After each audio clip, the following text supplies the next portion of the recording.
जय हिंद बच्चों। बच्चों आज मैं आपको अटल आवासीय विद्यालय कक्षा 9 के आए हुए प्रश्न दिखाने जा रहा हूँ। एक आपको आइडिया भी लगेगा और उसी तरह के प्रश्न जो हैं बदल के आपकी जो आपकी अब तो 22 फरवरी को पहले परीक्षा थी, अब आपकी ये परीक्षा जो टल के हो गई है 8 मार्च को। ठीक है, तो इसकी जानकारी आपको प्राप्त हो गई होगी। और अगर जिन बच्चों ने अभी भी व्हाट्सएप ग्रुप या चैनल नहीं ज्वाइन किया है, तो वीडियो के डिस्क्रिप्शन में बच्चों आपको लिंक मिल जाएगा। तो जो बच्चे नहीं देखना चाहते हैं यूट्यूब पर सर्च कर लीजिएगा किसी वीडियो का डिस्क्रिप्शन कैसे देखें।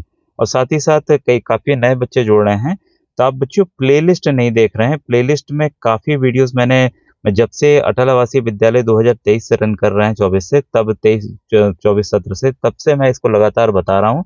और आपसे रिक्वेस्ट है कि पुराने अभी लेटेस्ट वाला जो है 2026 प्लेलिस्ट मैंने बताई हुई है, तो नवोदय फिर अटल आवासीय प्लेलिस्ट लिखी हुई है। तो आपको बस मेरे चैनल का नाम नव शिक्षण लिख लेना है यूट्यूब पर अपने। ठीक है, नव शिक्षण, इसका अटल प्लेलिस्ट लिख लीजिएगा तो आ जाएगा। ठीक है, अटल प्लेलिस्ट, तो ये आ जाएगा। तो पुराने वीडियोस देखिए, ये मत सोचिए कि पुराने वीडियोस नहीं आएंगे, क्योंकि जो आप अगर आप लेवल देख रहे होंगे क्वेश्चंस का, तो बच्चों काफ़ी आसान है, बहुत ही आसान है। अगर नवोदय से कंपेयर करें हम, हो सकता है कि किन्हीं बच्चों के लिए बहुत टफ हो, लेकिन जब आप नवोदय कक्षा 9 का एंट्रेंस एग्जाम का पेपर देखेंगे, तो आप पाएंगे कि काफ़ी बहुत ज़्यादा आसान प्रश्न जो हैं वो अटल आवासीय विद्यालय में आ रहे हैं। ठीक है, अब देखिए ये यहाँ तक मैंने प्रश्न बता दिया था। ये आप प्रश्न संख्या आपको दिख रहा होगा, निम्नलिखित में से -77 की पूर्ववर्ती संख्या क्या होगी। ठीक है, तो आप वीडियोस को जाकर देखिए पुराने, और उसके भी पुराने वाले जो वीडियोस हैं उस पे, उसमें प्लेलिस्ट में चाहे नवोदय का वीडियो चाहे किसी को आप देखिए, आपको जरूर मदद बच्चों मिलेगी। और ये बच्चों मैं ये देखिए राघव प्रकाशन की बुक है, जिससे मैं बच्चों ये आपको पढ़ा रहा हूँ, क्योंकि ओरिजिनल पेपर से मैंने दिखाया था तो काफ़ी धुंधला दिख रहा था, इसलिए मैंने सोचा कि इसी बुक से मैं आपको पढ़ा दूँ। अब देखिए ये जो क्वेश्चन आपके सामने है, ये बहुत सिंपल है, निम्नलिखित का मान बताइए। अब ऐसा कौन बच्चा है जो इस सवाल को नहीं कर पाएगा? मेरे ख्याल से हर एक बच्चे को ये सवाल आ रहा होगा। ठीक है, 18 में से 3 घटाने, जैसे नियम क्या है ना, जो ब्रैकेट के अंदर है पहले उसको आप हल कर लीजिए। ठीक है, 18 में से 3 गया, कितना आया? 15। जोड़ का चिन्ह है, जोड़ लगा दीजिए। गुणा करना 9 दूनी 18, ये -6। भागु जोग, जोड़ फिर घटाना। अब आप बताइए माइनस करेंगे कि प्लस करेंगे? तो जो नियम कहता है पहले भाग फिर गुणा फिर जोड़ फिर घटाना, तो पहले हम क्या करेंगे? जोड़ करेंगे। इसको इसको जोड़ लीजिए, 33 -6 कितना आ गया आपका? 27। देखिए तो काफी आसान क्वेश्चन था, तो ऑप्शन नंबर बी बच्चों सही है। बस एक रिक्वेस्ट है, जो भी कुछ पूछना हो बच्चों आप यूट्यूब पर पूछिएगा, ना कि व्हाट्सएप पे। जैसा आप जानते हैं मैं एक सरकारी अध्यापक हूँ, और समय मेरा काम मतलब यूट्यूब के जरिए कुछ नहीं मेरा आता है, तो आपको पता है, बस मैं आपके लिए ही वीडियोस बनाता हूँ और आपके मदद के लिए वीडियोस लगातार बना रहा हूँ। अब ये देखिए सवाल काफ़ी आसान है। ठीक है, कुछ नहीं है इसमें। हुआ क्या है, अगर कोई चीज़ आपने a प्लस बी लिखी प्लस c बाहर है, तो अगले वाले में a को आप अलग कर सकते हैं और b प्लस c को वैसे लिख सकते हैं, बराबर का चिन्ह, कोई फर्क नहीं पड़ेगा। जैसे 2+1 प्लस 3 और 2+1+3, बताइए सबका उत्तर तो वही आएगा। ये 3 ये 3 6, ठीक है, ये 4 ये 2 ये 6, 6 बराबर 6। वही चीज़ यहाँ पर है। पहले देखिए ये दोनों ब्रैकेट में थी, बाद में इसको इसको इन्होंने ब्रैकेट में कर दिया, तो ये अकेला हो गया, तो यहाँ क्या आएगा? 234 आएगा। तो कंफ्यूज करने के लिए आपको 243 भी दिया हुआ है। तो देखिए काफ़ी आसान प्रश्न था, और जिसमें आपको कुछ भी नहीं करना था, तो ऑप्शन नंबर डी बच्चों यहाँ पर आपका सही है। कोई तो सवाल बस आपको देख के कर लेना है। ये कक्षा 4-5 के लेवल का है, ये आप जानते होंगे। अभी देखिए कक्षा 6-7 का है, आपका इक्वेशन वाला है, और यहाँ पर हमें मान निकालना है, बस इसे हमें हल करना है। अब देखिए इसमें करना क्या होता है, जो x हो x के साथ कर लीजिए, चाहे जोड़ है घटाना है, y को y के साथ कर दीजिए, यही आपको यहाँ करना है। कई बच्चे एक चीज़ नहीं समझ पाते हैं, जैसे बच्चों यहाँ देखिए 2x के आगे प्लस का साइन है, और x के आगे कोई साइन नहीं है। भाई कोई साइन नहीं है तो किसका साइन है? प्लस का साइन है, ध्यान रखिएगा। ठीक है, और एक और चीज़, अब x के आगे अब आपको इसको मान लीजिए जोड़ना है, भाई जोड़ना ही है, x अलग है, ये +2 है, आगे वाला चिन्ह लेते हैं, पीछे वाला चिन्ह नहीं लेते हैं, याद रखिएगा। ठीक है, अब यहाँ पे संख्या दिख रही है, यहाँ कोई संख्या नहीं दिख रही, करेंगे क्या? तो हमेशा यहाँ 1 रहता है। ये जो है ना 2x मतलब है 2, जो है हम गुणा कर रहे हैं x से, तो 2x उत्तर आया है। वैसे ही x को अगर हम 1 से गुणा करेंगे तो क्या आएगा? x ही आएगा। ठीक है, तो यहाँ पर 1 है, अब दोनों को जोड़ दीजिए, 1 + 2 3, और x साथ में ले लीजिए, मतलब x को हम कॉमन ले लें तब भी हो जाएगा। ठीक है, तो यहाँ पर क्या हो गया आपका 3x आ गया उत्तर। अब y वाला देखिए, यहाँ पे है -y, यहाँ है -4y, -y, भाई यहाँ -1 है एक तरह से, यहाँ -5, दोनों को क्या करेंगे हम जोड़ लेंगे आपस में, -4 और -1 कितना हो जाएगा -5, और y साथ में हम लिख देंगे, ये आ जाएगा -5y। इस कॉन्सेप्ट का अगर आप और अच्छे समझना हो, जिन बच्चों को नहीं आ रहा है तो कमेंट सेक्शन में बताऊंगा, तो आप कर लीजिएगा। कोई ऐसा है ना, अगर कॉन्सेप्ट कई बच्चों को नहीं क्लियर होता है तो वो सवाल आते हुए सवाल गलत हो जाते हैं। ठीक है, तो 44 का यहाँ बच्चों आपका ऑप्शन नंबर 20 सही है। देखिए एक परीक्षा में क्या होगा ना, यही चीज प्लस करके भी दे देंगे या कुछ घटा के भी दे देंगे, तो आपको सतर्क रहना है, बस आपको जानना है इस सवालों को हल हमें कैसे करना है।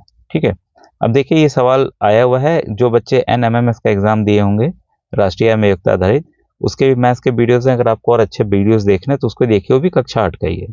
ठीक है, तो यहाँ x प्लस 1/x का मान दिया हुआ है equal to 3, x³ plus 1/x³ का मान हमें निकालना है। अब इसमें देखिए बच्चों एक फॉर्मूला होता है, उसका हम लोग इस्तेमाल करेंगे, उसको हल करेंगे। ठीक है, वही चीज करेंगे हम, a प्लस बी का होल क्यूब क्या होता है, a³ plus b³ plus 3ab a plus b, यहाँ ए बी आपस में गुणा हो रहा है, इसी को हम इस्तेमाल करेंगे। ठीक है, तो यहाँ पर हम एक को a मान लेते हैं, एक को b मान लेते हैं, उसी आधार पे हम करने जा रहे हैं। ठीक है, तो अब आइए इस फॉर्मूला को आपने नोट कर लिया होगा, अब मैं इसको थोड़ा सा बड़ा कर दूं, फिर हम लोग हल इसको करना आरंभ करते हैं। ठीक है, अब देखिए मैंने डायरेक्ट ले लिया, जैसे कि ये फॉर्मूला मैंने बताया था ना, रुकिए फिर से लिख दो, a प्लस बी का whole cube is equal to a³ plus b³ plus 3ab a plus b।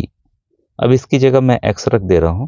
ठीक है, x प्लस 1/x का whole cube is equal to x³ plus 1/x³ plus 3x into 1/x, फिर x plus 1/x, बस हमने उसका मान लग दिया है a और b की जगह, बस इतना ध्यान रखिएगा।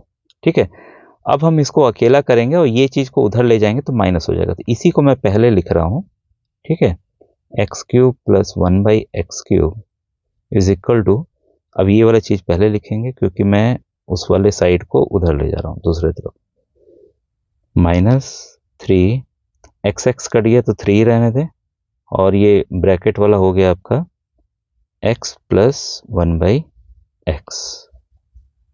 अगर आप प्रश्न को देखेंगे बच्चों तो यहाँ पर क्या दिया हुआ है ध्यान दीजिएगा, x plus 1/x is equal to 3, उसकी वैल्यू हम यहाँ और यहाँ पुट कर दे रहे हैं। ठीक है, हमें यही निकालना है, x बटे 1/x³ ही तो निकालना है। ठीक है, तो ये 3 का क्यूब माइनस 3 इंटू 3, अब ब्रैकेट मैंने खोल दिया, ठीक है, अब 3 का क्यूब कितना होगा, 3 का क्यूब मतलब 3 गुणे 3 गुणे 3 कितना हो गया 27, 27 माइनस 9 जो कि कितना आ गया 18। हमें यही तो निकालना था, x³ प्लस 1/x³, उसकी वैल्यू हो गई 18। कई बच्चे देखिए इस कॉन्सेप्ट को जो मैंने यहाँ पहले इसको लिखा, ठीक है, और इसको मान लीजिए एक तरफ हमने कर दिया, ये अपने तरफ है, बस मैं इसको ले जा रहा हूँ तो ये माइनस हो गया है। बस इसको मैं आपको एक दूसरे मेथड से समझा दूं, कुछ बच्चे इसको लेकर कंफ्यूज हो रहे होंगे।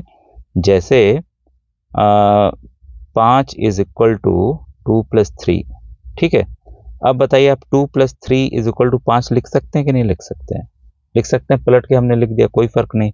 यही चीज हमें निकालनी थी, जो है मान लीजिए x³ प्लस 1/x³, दूसरे वाले को जब मैं उधर ले गया तो ये -3 हो गया। ठीक है, ये इस तरह से समझिए।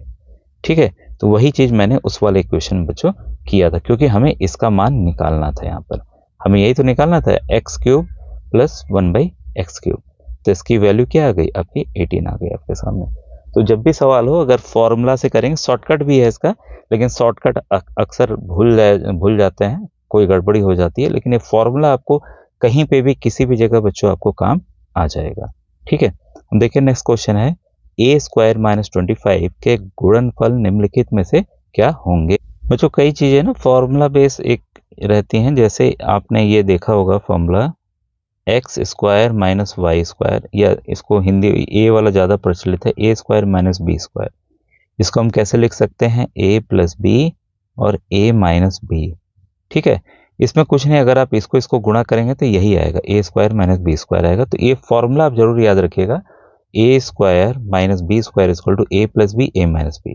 अब यहाँ पर ये चीज़ देखिए अभी आपको नहीं दिख रही होगी, ठीक है, ये ए स्क्वायर माइनस 25 ही दिख रहा होगा, लेकिन 25 को हम कैसे लिख सकते हैं, 5 का स्क्वायर लिख सकते हैं। 5 के घात 2 क्या होगा, 25 होता है, तो इसको हम कैसे लिख सकते हैं, ए स्क्वायर माइनस 5 का स्क्वायर। ठीक है, अब इसको यही वाला फॉर्मूला लगाएंगे जो अभी मैंने बताया था, ए स्क्वायर माइनस बी स्क्वायर वाला, ए प्लस बी और ए माइनस बी। ठीक है, ए प्लस बी और bracket A minus B. B की वैल्यू क्या है, यहाँ 5 है, तो इसमें किस इक्वेशन में है, तो देखिए ऑप्शन नंबर बी में है बच्चों। तो ये देखिए डायरेक्ट फॉर्मूला बेस्ड था, ये भी काफ़ी बच्चों आसान था। ठीक है, अब देखिए ये क्वेश्चन है, इसको देखिए, और ये दो क्वेश्चन मैं आपके होमवर्क के लिए दे रहा हूँ, क्वेश्चन 47, 48, और मुझे बताइए इसका आंसर क्या है। नहीं आ रहा है तब लिख दीजिएगा सर प्रश्न नंबर 47 समझा दीजिए, यूट्यूब के कमेंट सेक्शन में प्रश्न नंबर 48 समझा दीजिए। ठीक है, निम्नलिखित में x का गुणांक क्या होगा। ठीक है, इस वाले में x का गुणांक क्या होगा ये बताना है हमें। ठीक है, निम्नलिखित में 11 से पूर्णतः विभाजित होने वाली संख्या क्या होगी। तो ये तो विभाज्यता का नियम है, और ये कक्षा 6 वाले में आता भी है, नवोदय वगैरह में। तो ये दो क्वेश्चंस का आंसर बताइए बच्चों। आज का वीडियो कैसा लगा जरूर बताइएगा। Thank you very much.